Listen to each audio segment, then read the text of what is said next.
Mais au fait, j'avais un déficit d'information. Ouais. Et les gens aussi, hein, c'est un de nos gros problèmes aussi. En tant que, voilà, on ne va pas à l'information. Mhm. Mais aujourd'hui, je pense qu'avec les réseaux sociaux et tout, Ouais. voilà, l'information est beaucoup plus démocratisée. Donc, je pense que les gens se renseignent un peu plus. Bienvenue sur Voix d'influence, le podcast où les leaders, les créateurs, les innovateurs partagent leur parcours, leurs inspirations et leurs conseils pour impacter le monde. Animé par Saïd et Henri, chaque épisode explore les coulisses du succès à travers des conversations authentiques avec des personnalités influentes et experts de leur domaine.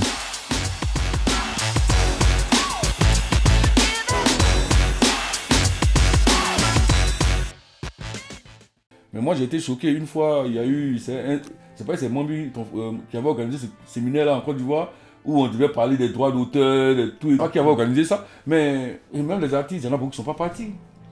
Même des managers, il y en a beaucoup qui ne sont pas partis. Ouais, je pense que les managers aussi devraient être les premiers. Parce que les managers devaient être les premiers concernés. Ouais. C'est eux qui doivent connaître tout ça. Mm. Mais aujourd'hui, tel que je vois l'évolution du show business ivoirien, on voit d'une vraie industrie maintenant. Oui. Là, on est en train de monter vers une vraie industrie. Quand je vois les artistes comme Suspect, les artistes comme Didi B, Imira, qui ont des vraies équipes autour d'eux, tu vois que là, ils commencent à comprendre que la musique, que le show business, c'est une grosse industrie qui mérite un minimum de connaissances. Parce que une carrière artistique, ça ne se gère pas comme si on partait à la foire, quoi. Tu sais, en parallèle de ton engagement aussi dans la musique, tu as aussi touché à l'événementiel en Côte d'Ivoire avec Insomnia. Je me rappelle de Insomnia. Insomnia, c'est quoi exactement et d'où est venue l'idée d'un tel festival noctambule?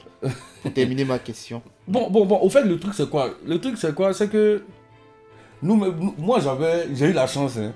J'ai eu la chance d'avoir de très très bons amis avec qui on a partagé beaucoup de choses dans notre adolescence. Mhm. Ouais, quand je prends mon gars Big Boy, à son âme, voilà, mon frère Eli, Capes, No Face, tu vas prendre aussi mon gars Philippe, Lorenzo. On était un groupe d'amis. On aimait la fête et on était des gros rêveurs. Mhm. Donc nous-mêmes, on avait déjà commencé à organiser, hein, des soirées, des soirées Oui. à domicile privé, hein, Ok. qui n'étaient pas sujettés à paiement et on ne payait pas de ticket. Nous, on organisait des trucs pour se faire plaisir. D'accord. Et on avait des gens, on invitait des potes qui venaient dans nos petites soirées. Ah, ça, c'est les airs partis, ça, non? J'arrive d'abord.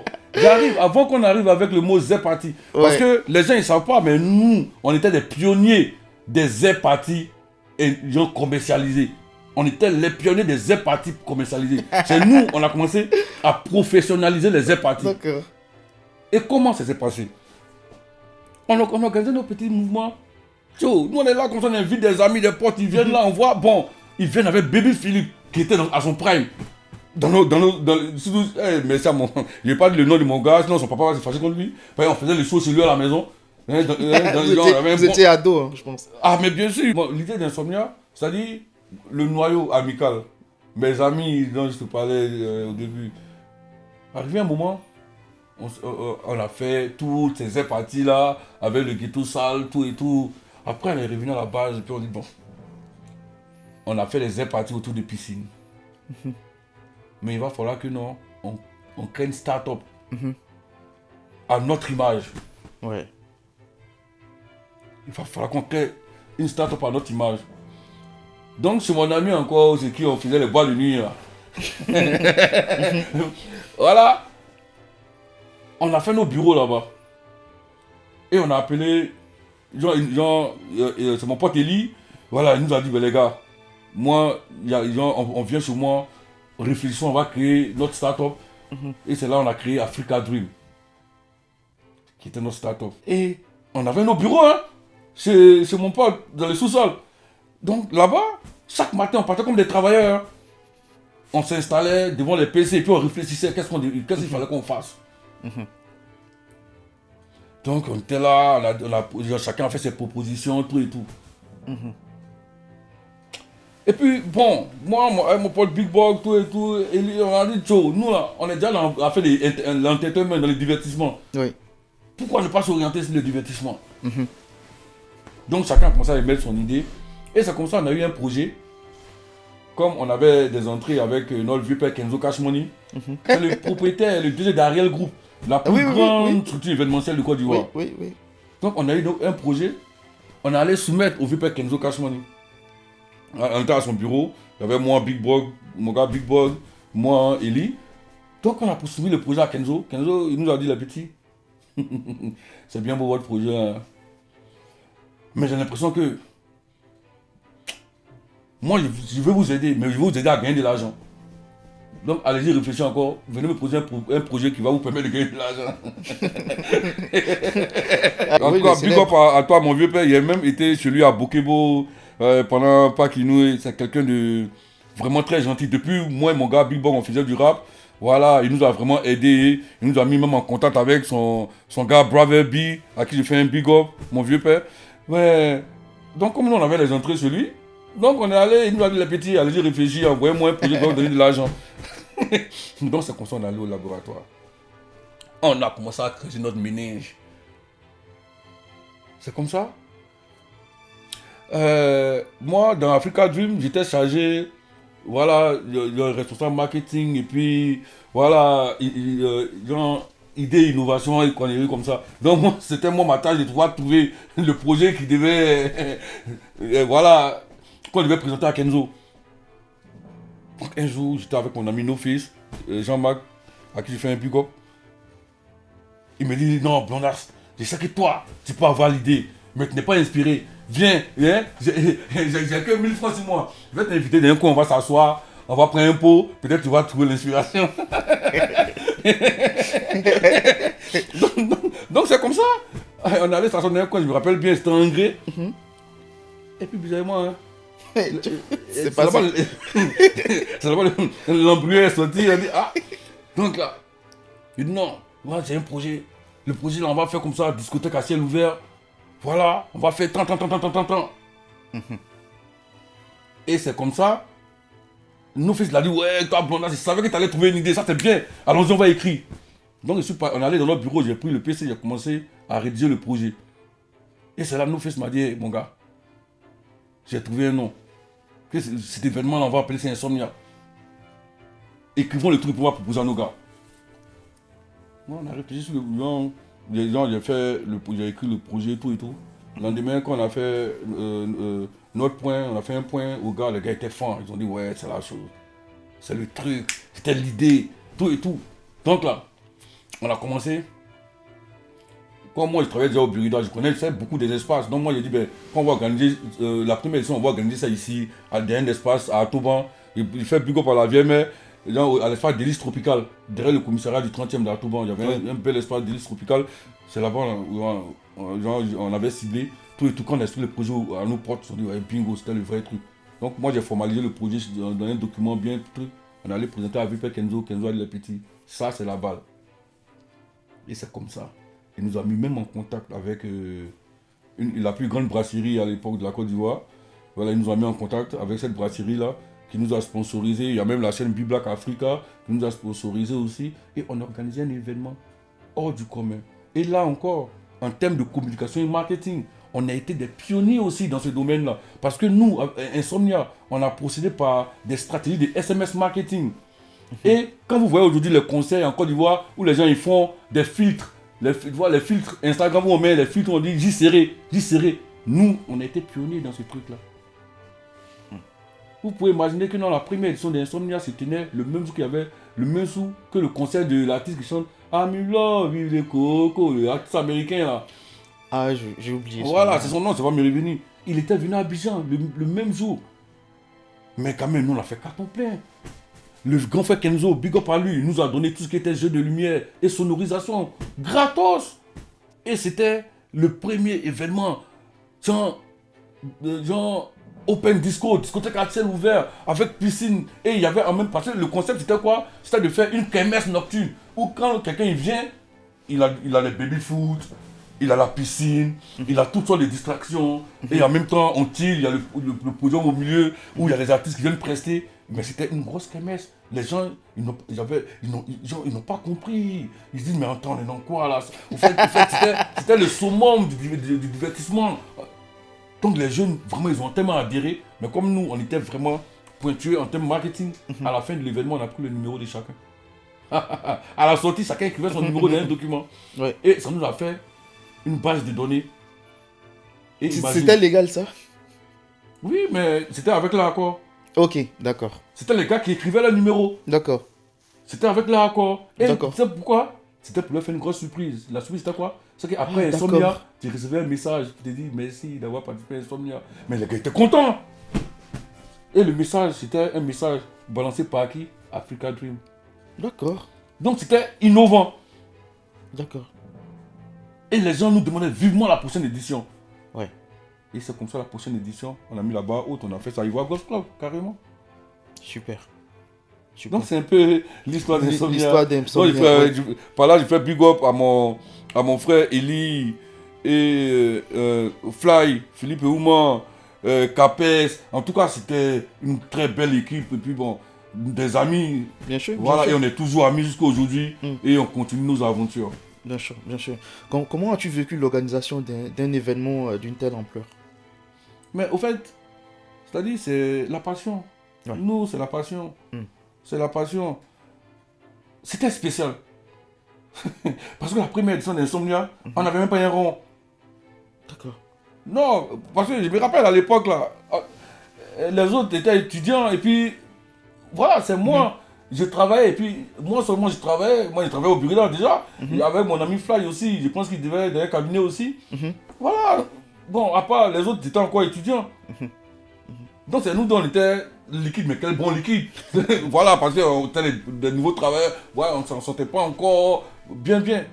Mais on va demander le coin, mais la location, même de l'espace, même pour faire le truc, on parle de presque un bâton. Ah, mais là, Un bâton, c'est 1 million de francs CFA. oui, 1 800 000. Mais là encore, pourquoi c'était la passion? C'était une belle expérience de vie.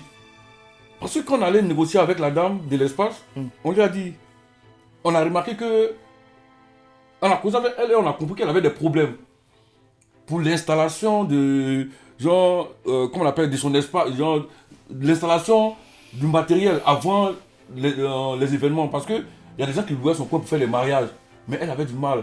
Hein, soit à débarrasser genre, les installations de ceux qui avaient peut-être fait les événements la veille. Précédemment. Et donc elle avait du mal aussi à installer. Donc quand elle nous a dit son prix, les amis ont dit, ah madame, vraiment nous là, on n'a pas l'argent. Mais on peut, si nous faire, on te propose ce prix là, mais nous, à côté, nous on peut venir. Quand il y a des mariages, on peut venir installer, t'aider à installer, on peut venir t'aider à désinstaller. Mais ça là, tu vas enlever malin, ça. Voilà, tu vas enlever ça dans le loyer qu'on doit te payer pour notre événement. Donc je pense que pendant un mois ou deux, et je te dis, mes potes et moi venaient pour travailler auprès de cette dame là. Elle s'est assise, puis elle voyait les petits. Ouais, vous êtes motivés. Parce qu'elle a cassé le prix, elle nous a fait trop d'avantages. Il fait vraiment un gros big up à cette dame-là. Elle a eu foi en nous. Et je me rappelle de son sourire le soir de l'événement. Quand elle voyait la décoration, les lumières, elle était sur le balcon. Elle était vraiment heureuse. Elle nous a même félicité le lendemain pour dire, ouais, vous avez fait quelque chose. Parce que c'est en fait, c'est cette expérience-là, le don de soi. Parce que, au-delà de pouvoir gagner de l'argent, mais c'était une très grosse expérience de vie d'un groupe d'amis qui sont partis de rien pour pouvoir créer quelque chose qui, sans prétention aucune, a révolutionné le monde, l'univers du divertissement à ciel ouvert.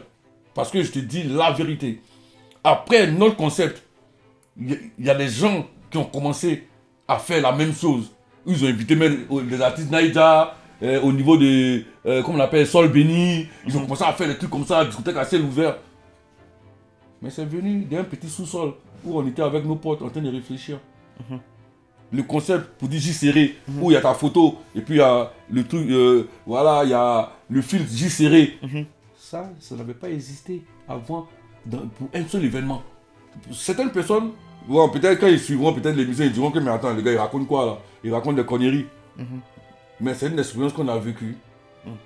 Parce que moi à la base j'avais fait des études en marketing. Donc tout cet aspect marketing là au sein d'Africa Dream, on avait essayé de mettre en œuvre tout ce qu'on avait appris à l'école. Et c'est ce qui nous permettait de pouvoir être au top dans l'organisation de nos événements. Super. Là, nous sommes dans la deuxième partie de notre discussion. Yes. Aujourd'hui, tu es un homme avec tout autre profil, marié, père de famille et surtout consultant SAP en France. Ce parcours montre une transformation réussie, mais comment passe-t-on du hip-hop et de l'événementiel à la tech? Bon, ouais, moi je suis passé de Blondas et le Mystère Iban à demander Sadia tout court. Bon, c'est ça, c'est le chemin normal d'une vie. Hein. Moi je suis arrivé en France après, pour des raisons familiales, parce que je suis venu retrouver mon épouse et mes enfants, à qui j'ai fait un gros big up d'ailleurs. Bisous à ma femme et mes adorables enfants. Quand je suis arrivé en France, il fallait que je passe à quelque chose de nouveau. Quand je suis arrivé ici, j'ai eu à faire beaucoup de petits boulots, hein, comme à la normale. Je travaillais dans l'alimentaire en tant que caissier, j'ai même fait de la sécurité, tout et tout. Mais j'avais pour ambition de pouvoir travailler dans un domaine qui me passionnait. Mais avec ma vie de famille, je me suis dit, est-ce que l'événementiel, le showbiz, ça va pas me créer des problèmes, tout ça. J'ai commencé à hésiter. Donc du coup, je me suis orienté vers la tech.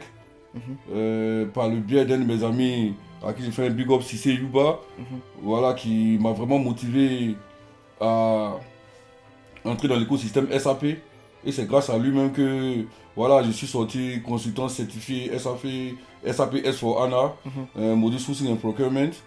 Donc, du coup, c'était une passion que j'avais aussi depuis longtemps. Voilà, donc cette transformation, elle s'est faite de manière vraiment agréable. D'accord.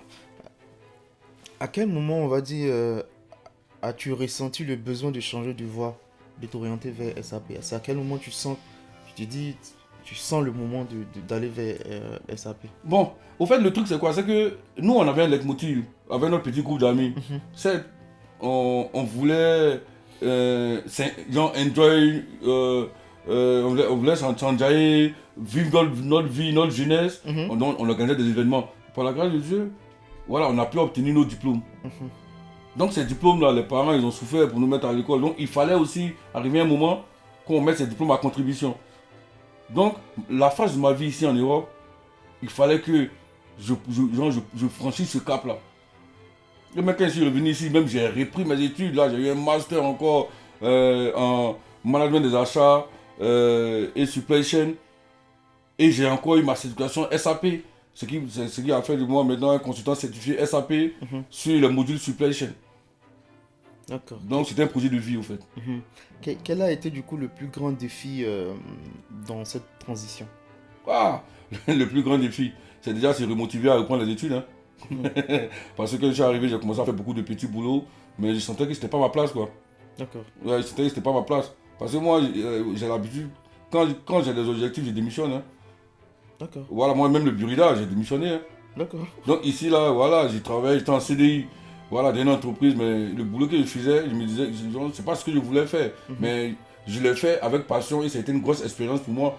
Mais quand il fallait que je change de cap, voilà, j'ai démissionné pour me concentrer sur mes études. Afin de pouvoir aujourd'hui voilà, être consultant en IT, content SAP. Est-ce que c'est difficile de passer du domaine culturel à un domaine aussi technique tel que le SAP? Bon, moi je pense qu'il n'y a rien de facile, mais il n'y a rien de difficile pour qui est déterminé. D'accord. Il n'y a rien de facile, mais il n'y a rien de difficile pour qui est déterminé. Moi j'étais très déterminé.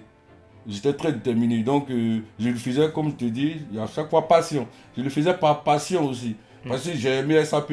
Et cet ami-là, Cissé Yuba, il m'a vraiment inculqué cet amour pour SAP là. Parce que, voilà, lui, c'est un gros passionné. Oui. Un gros consultant que je salue. Mhm. Voilà, c'est mon mentor dans SAP. D'accord. Ouais, ouais. Et comment as-tu acquis les compétences nécessaires pour devenir consultant SAP? Bon, d'abord, il faut acquérir d'abord les compétences métiers. Parce que en tant que consultant, voilà, SAP, il y a des gens, tu dois travailler sur un module métier. D'accord. Ouais, moi, mon module, c'est voilà, la logistique, voilà, achat et approvisionnement et tout. Donc, du coup, déjà, pour acquérir ces compétences métiers-là, comme je l'ai dit, j'ai repris même mon master ici en France. Donc, j'ai fait un master en management des achats et logistique. Voilà. Et les compétences SAP, je t'ai dit, hein, c'est de manière autodidacte. Mon ami Cissé, qui réside en Côte d'Ivoire, mais qui fait beaucoup de voyages ici en Europe, il vient pour des missions et tout. Souvent, moi, je quittais au travail, j'arrivais à la maison, et lui et moi, de 22h à 2h du matin, on bossait sur SAP. Et c'était pendant presque 3 ans, on a fait ça. Hein. On bossait de manière acharnée. Et après aussi, j'étais dans des forums. Et lui aussi, avec des Indiens, ils offraient des formations auxquelles je participais jusqu'à ce que je parte partir ma certification. Donc c'était vraiment de la grosse détermination. Quoi. Est-ce que tu penses que ton passé, en fait, dans l'événementiel et dans la culture, t'a aidé d'une manière ou d'une autre dans ta carrière actuelle? Mais bien sûr, Ok. si tu as bien cerné l'histoire, tu te rappelles de la première édition d'Insomnia, Oui. où on a proposé notre aide physique à la dame pour pouvoir ranger ses affaires Oui. sur son truc. C'était la grosse détermination. Ouais. Donc c'est la résilience au fait. D'accord. C'est cette résilience-là qui me suit jusqu'à aujourd'hui. Parce qu'avec les amis, on n'avait rien. Et sans 0 franc, on a pu faire quelque chose. Jusqu'à aller louer des espaces à 3 millions, comme Ivoire Golf Club. Les gars qui demandent à combien coûte la location de la piscine à Ivoire Golf Club. Jusqu'à faire ça avec 0. Donc c'est la résilience. Donc moi, j'étais déterminé. Et je poussais de manière acharnée. Aujourd'hui, tu es père des familles. Comment tu gères ton équilibre entre ta vie professionnelle et ta vie familiale?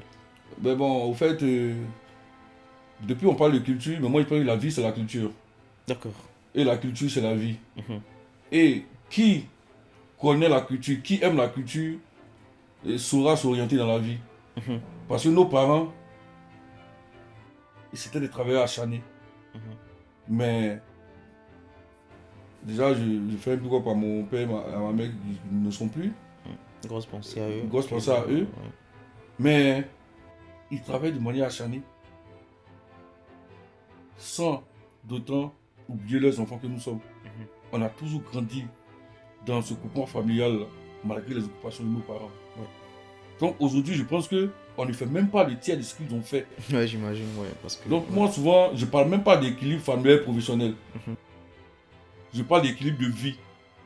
Mais pour maintenir l'équilibre de vie, il faut avoir un sens de la culture. Nous, chez nous, en tant qu'Africains, comment on était éduqués, comment nos parents nous géraient malgré leurs occupations. Comment la maman qui travaille de manière acharnée là, mais avant que son mari vienne du travail, la nourriture était déjà prête.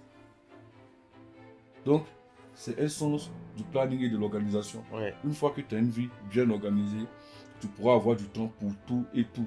Surtout pour les gens qui te sont chers. Donc, on essaie d'organiser nos vies autour de cette culture. Le hip-hop et l'événementiel, c'était une vie intense. Comment as-tu en fait vécu cette transition vers une vie plus structurée et plus stable aujourd'hui? Ouais, bon, la question d'une vie plus structurée, plus stable. Mais c'est pas parce qu'on est dans le hip-hop et l'événementiel qu'on n'a pas une vie structurée et stable. D'accord. Ouais, d'abord, je fais un pick-up à tous mes amis qui sont encore dans le domaine. Et puis en plus, moi, je n'ai pas encore laissé. Hein, parce que ça vit toujours en moi, ça bouillonne en moi de vouloir toujours faire comeback. Mais peut-être, on ne sait jamais. Voilà, on ne sait jamais. Hein. Si tous mes gars qui me regardent, ils connaissent Blondas en tant que manager, directeur artistique, tout ça, si vous avez besoin de moi encore ici, là, c'est pas parce que, voilà, je suis Haïti, moi j'ai plusieurs codes dans mon acte, donc du coup, voilà, j'ai toujours, je sens que cette fibre est encore en moi. Mais au fait, bon, cette transition-là, sincèrement, ça m'a pas fait un grand choc. Parce que moi, je ne vois pas comme si j'ai laissé encore l'événementiel, le showbiz. Vous voyez, ça vit en moi. Mais j'avoue que souvent ça me manque.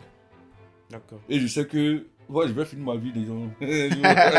Est-ce que ton passé de Blondas, alias Reban, Mhm. et influence encore aujourd'hui l'homme que tu es en Ouais, fait? c'est le blondasse et le Mystère Evan. Ok. Ouais, ouais, mais oui, bien sûr, parce que, comme on le dit, il sait pas, il y a un philosophe qui a dit l'enfant est le père de l'homme. Voilà, c'est ce qu'on fait dans notre enfance ou dans notre jeunesse qui détermine l'être que nous sommes aujourd'hui. Mhm, Parce que moi, je suis la somme de mes expériences de vie. mhm, Je suis carrément la somme de mes expériences de vie. mhm, Je suis carrément la somme de tout ce que j'ai appris auprès de mes grands frères, de mes grandes sœurs, de mhm, mes pères, de mes oncles. Donc aujourd'hui, là, tout ce que j'ai fait par mon passé m'influence dans cette vie de maintenant, là. mhm, Et quand je regarde derrière, je suis vraiment fier mhm. de tout ce que j'ai pu faire avant et tout ce que j'ai pu apprendre. Et je suis fier aussi d'avoir des amis aussi adorables. Ouais. Ouais, et des personnes aussi adorables que j'ai croisées sur mon chemin. Tels que voilà, mon ami Kevin Okuma. Voilà, voilà, c'est des amis de vie. Et bizarrement, mes amis que j'ai depuis longtemps, c'est mes mêmes amis jusqu'à aujourd'hui. Ouais. Voilà, il y a eu de nouveaux amis. Mais j'ai toujours ce noyau-là, disons, qui est là depuis la base. Pour montrer Super. les gens d'hommes que je suis. Voilà, je suis la somme de tout ce passé-là.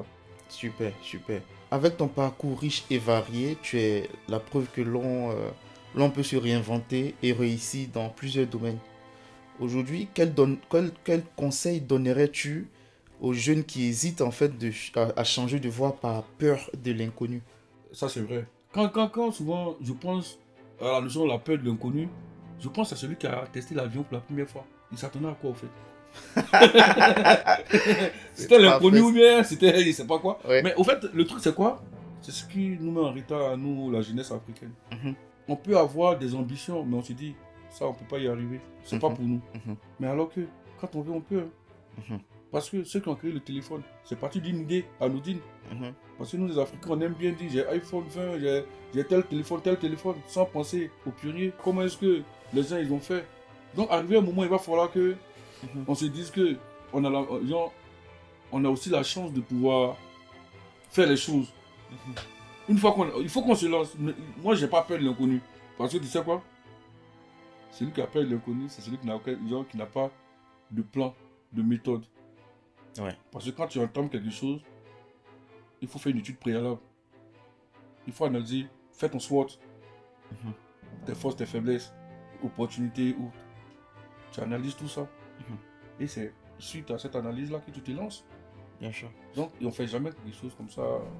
Oui, bien sûr, bien sûr, bien sûr. Donc, c'est pourquoi j'encourage tous les jeunes vraiment à se connaître. Mhm, Ouais, c'est en te connaissant que tu pourras aller de l'avant, quoi. Mhm. Faire des choses, ouais, et avancer. Si tu pouvais parler à ce Sadia Diomandé du lycée Garçon de Bingerville, qu'est-ce que tu lui dirais aujourd'hui? Bon, sincèrement, hein, ouais, je suis fier de lui.